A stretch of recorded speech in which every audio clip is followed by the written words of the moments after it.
Some women bring light the moment they walk into a room. Others, well, the light returns the moment they walk out. Now, don't get me wrong. This isn't about bitterness, and it's not about blame. It's about clarity. Because if you've lived long enough, and I know you have, you've seen it for yourself. Not everyone who smiles at you is a friend, and not every hand you hold is meant to hold yours back. Life's too short to keep giving your time, energy, and hard-earned peace to women who drain you, confuse you, or leave you second-guessing yourself. Especially the ones who hide behind charm, beauty, or those perfectly polished social graces.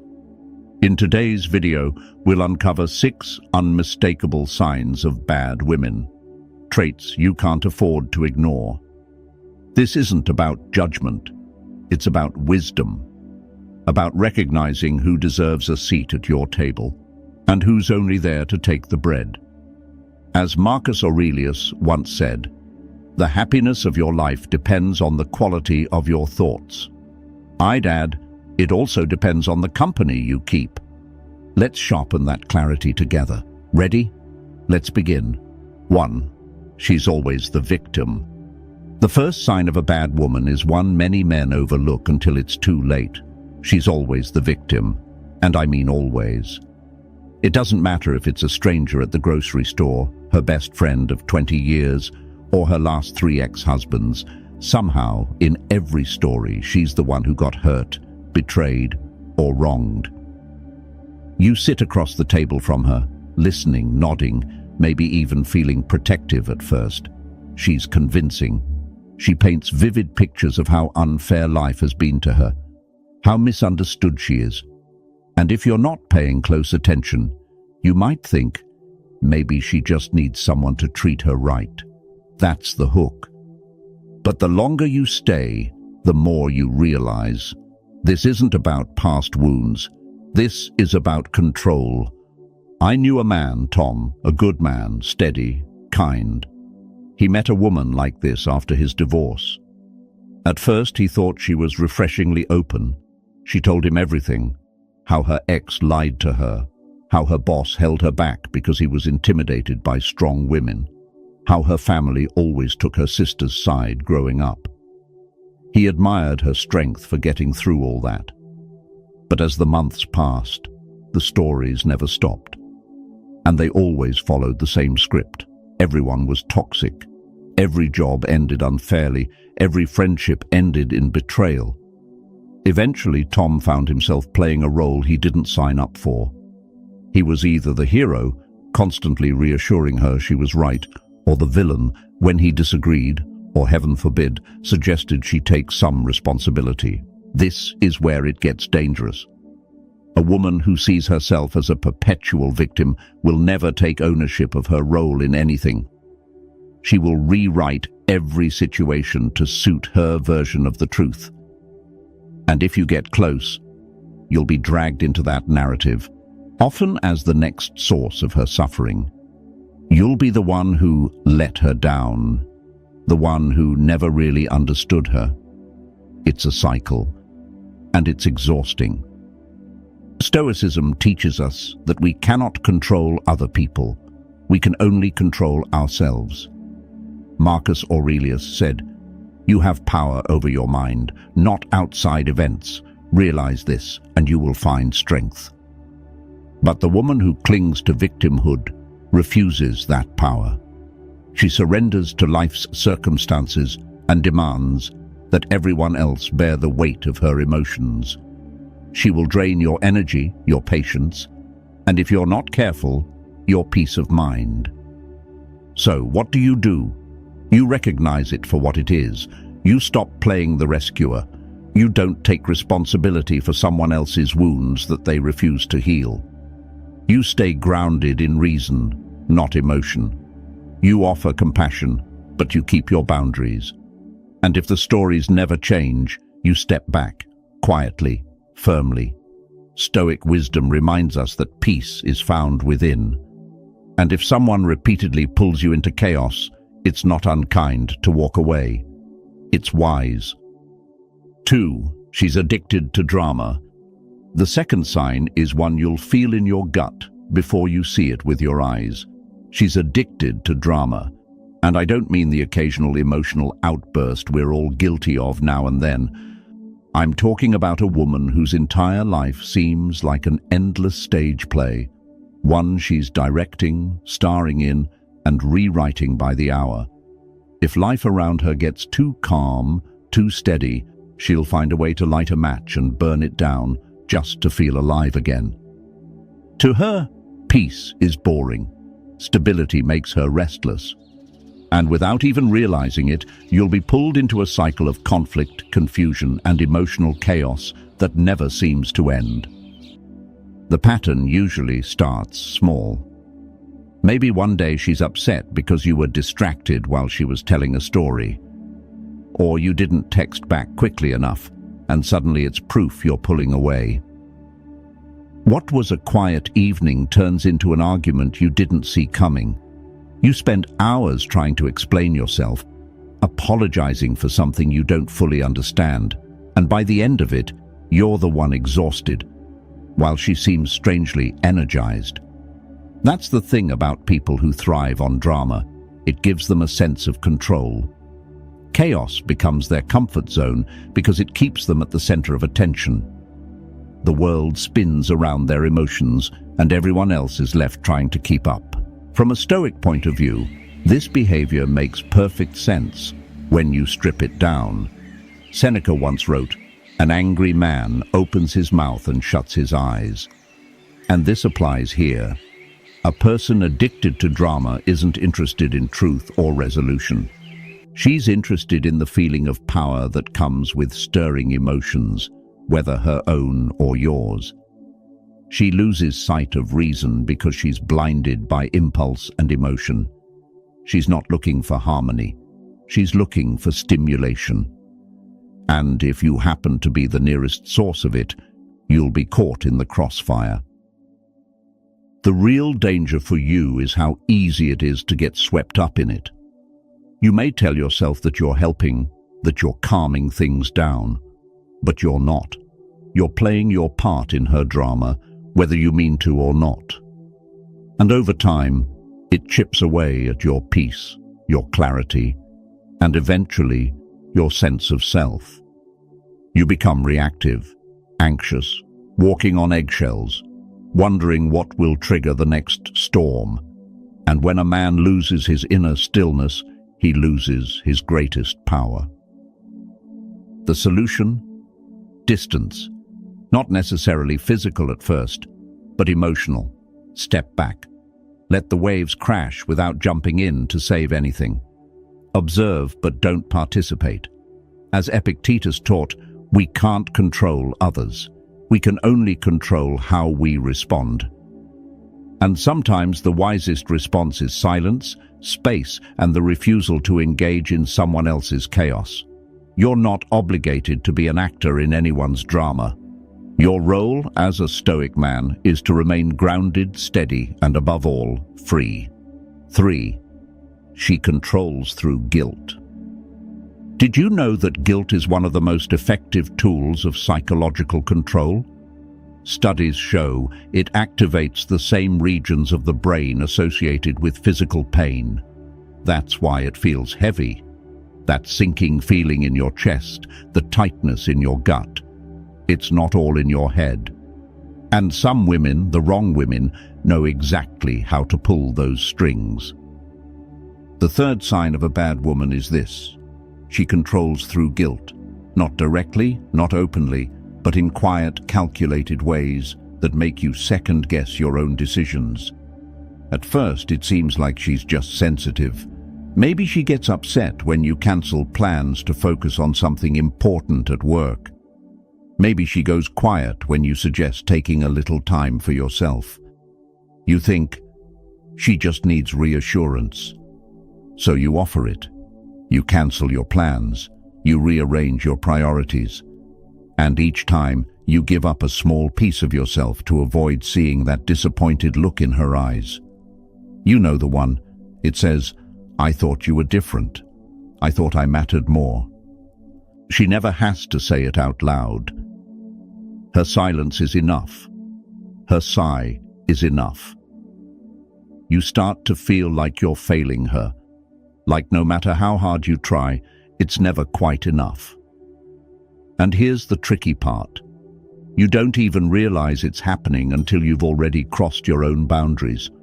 You're no longer making decisions based on reason or values. You're reacting. You're trying to avoid the feeling of guilt that creeps in whenever you do something for yourself instead of for her. And this is how she keeps control. Guilt becomes the currency she trades in, and the more you pay, the more she demands. Not always with words, but with gestures, moods, and the careful withdrawal of affection. You find yourself explaining your choices more than making them. You become the villain in her story if you don't meet unspoken expectations. Slowly, you stop being yourself and start playing a role she's written for you. Stoic philosophy has an answer for this. Epictetus said, "No man is free who is not master of himself." And this is the core of it.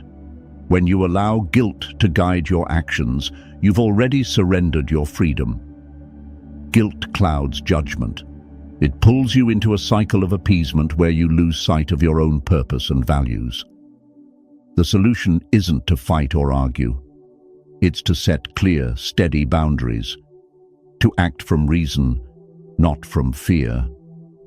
You offer what you choose to offer, not because you're avoiding punishment, but because it aligns with who you are.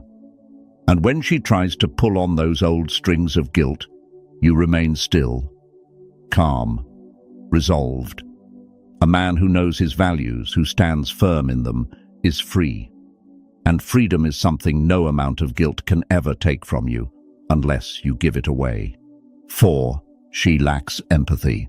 The fourth sign is one that often reveals itself when life takes a hard turn. She lacks empathy. And if you've lived long enough, you know one thing for certain. Sooner or later, life will take a hard turn. Maybe you lose someone close. Maybe your health takes a hit. Maybe business goes sideways. In those moments, we all learn who is truly in our corner. A woman who lacks empathy. She won't be there. Or if she is, it's only because she thinks she should be, not because her heart is in it.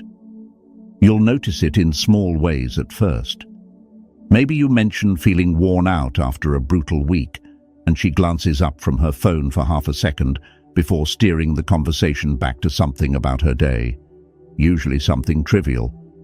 Or perhaps you share something personal, something that took a bit of courage to open up about, and instead of leaning in, she brushes past it like it's just another line in a casual conversation.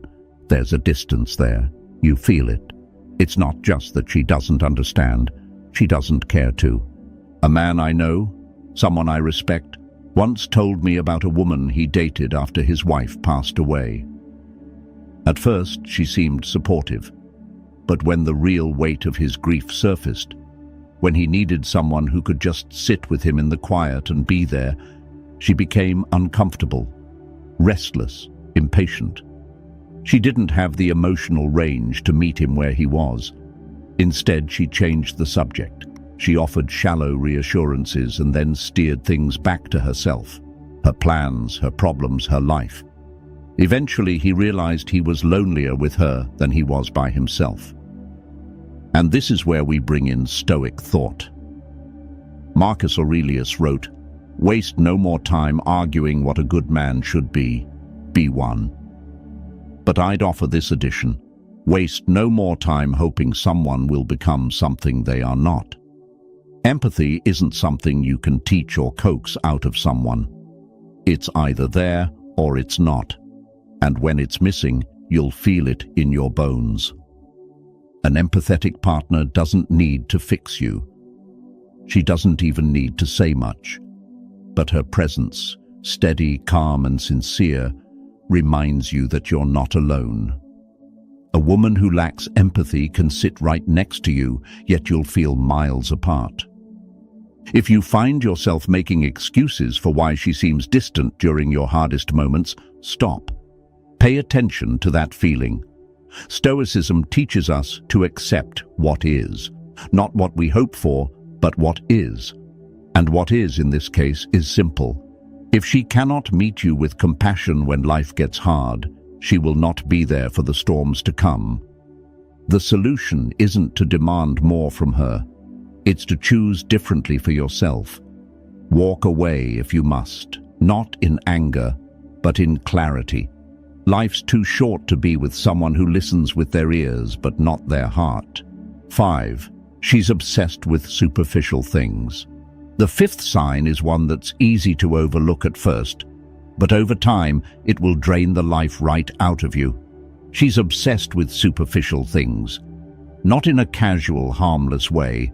This is someone who measures life by appearances, how big the house is, how expensive the shoes are, how many people are watching, liking and applauding. The things that hold no real weight in the long run, yet they're treated as if they are life itself. Her sense of value is tied to what she can show off, not who she truly is. You may think it's harmless. After all, what's wrong with wanting nice things? But the problem runs deeper. It's not about the things. It's about what they represent to her. Status, approval, superiority. She judges herself, and more importantly, she judges you based on what you can provide on the outside. You'll find yourself feeling like a contestant in an endless competition you never signed up for. Whether you make 6 figures or 7, whether you drive a reliable truck or a luxury car, it's never enough. Because someone else always has more, and she's always looking for the next rung to climb. The Stoics warned us about this kind of thinking over 2,000 years ago. Epictetus said, "Wealth consists not in having great possessions, but in having few wants."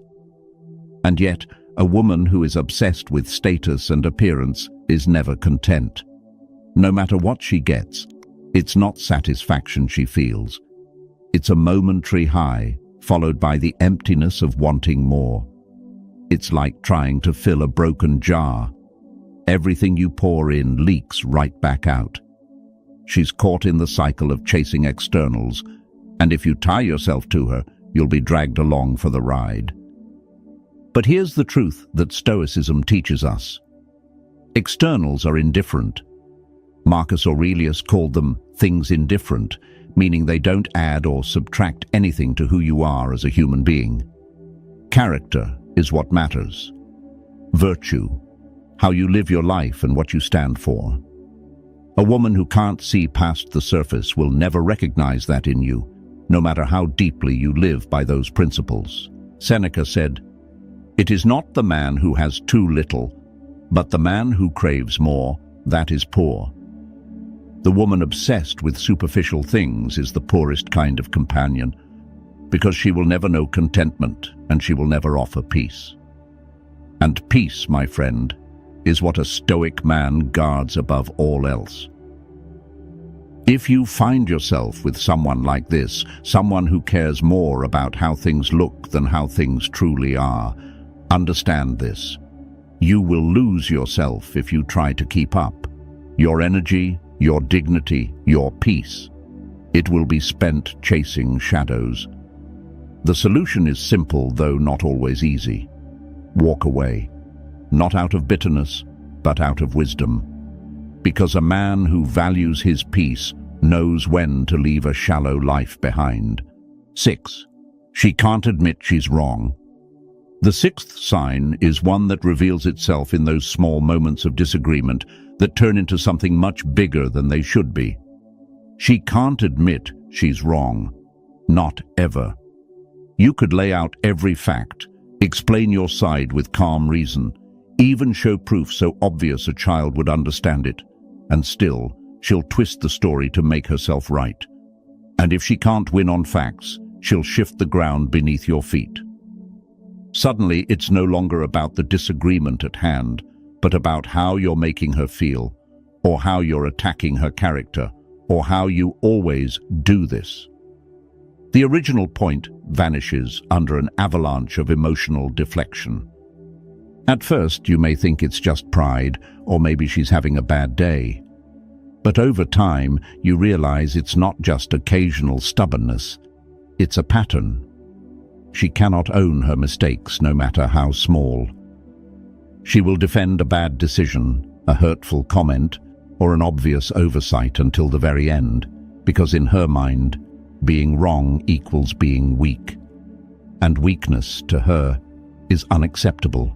The problem is deeper than mere pride. Psychologically, people who refuse to admit fault often do so because their sense of self is fragile.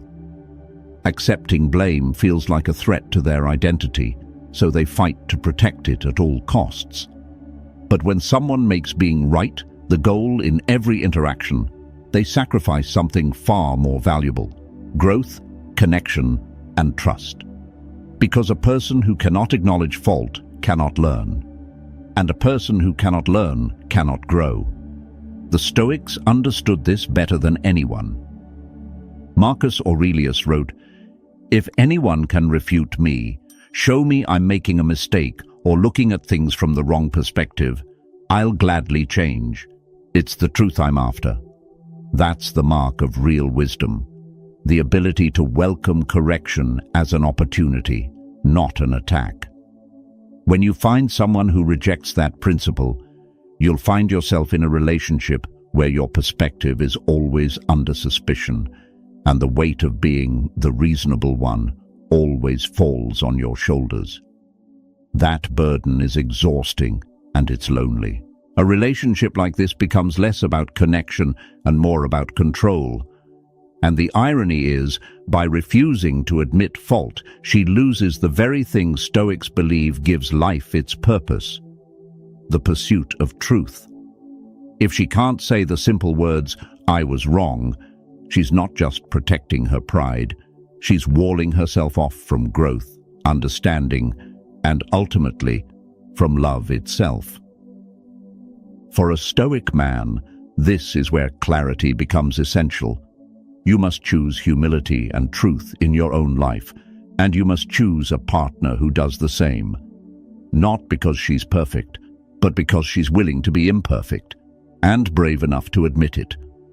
Without that humility, there's no partnership, only competition, and life is too short to spend it keeping score. Seneca said, "Only time can heal what reason cannot." But in a relationship where reason is never allowed a seat at the table, time only makes things worse. The solution? Seek someone who knows that saying "I was wrong" isn't a weakness, but one of the highest forms of strength. And if she can't offer that, then in truth it's time to walk away, not out of anger but out of respect for yourself and for the life of wisdom and peace you're building. 7. She disrespects your time. If life has taught us anything by this age, it's that time is the one currency we never get back. Money, you can earn it. Health, you can fight for it. But time, once it's spent, it's gone. That's why a woman who disrespects your time isn't just careless. She's dangerous to your peace of mind. And if you're not careful, she'll steal years from you in small, silent ways that you won't even notice until it's too late. I remember a man named Richard I used to work with in Houston, a successful contractor, mid-50s, one of those men who had built everything he had from the ground up, sharp, disciplined, respected. But in his personal life, it was another story. Richard had started seeing a woman named Elise, and at first she was charming. She had the looks, the warmth, and she knew how to make a man feel wanted. But there was a pattern. She was always late, 20 minutes, then 40. She'd cancel plans last minute because she wasn't feeling up to it, or something important came up. Sometimes she'd simply forget altogether. Richard, being the patient man he was, let it slide. At first, he figured it was just life, things get busy. We all know how that is. But weeks turned into months. Richard found himself shifting his work schedule to fit hers. He waited in restaurants alone. He delayed trips and cancelled fishing weekends with old friends because Elise said she really wanted to see him that day, only to bail without a second thought. I'll never forget sitting across from him one afternoon, watching him stare at his phone after she'd stood him up again. He just shook his head and said, "Man, I feel like I'm always waiting." That's what happens when someone disrespects your time. They keep you waiting, not just physically, but mentally and emotionally. And if you're not careful, they'll make you believe it's normal, that you need to be more understanding, that this is just how things are now. But a Stoic man knows better. Seneca wrote, "It is not that we have a short time to live, but that we waste much of it." And that's the truth Richard came to realize. Elise wasn't busy. She wasn't forgetful. She simply didn't value his time because she didn't value him. And he had allowed it by not valuing his own time first.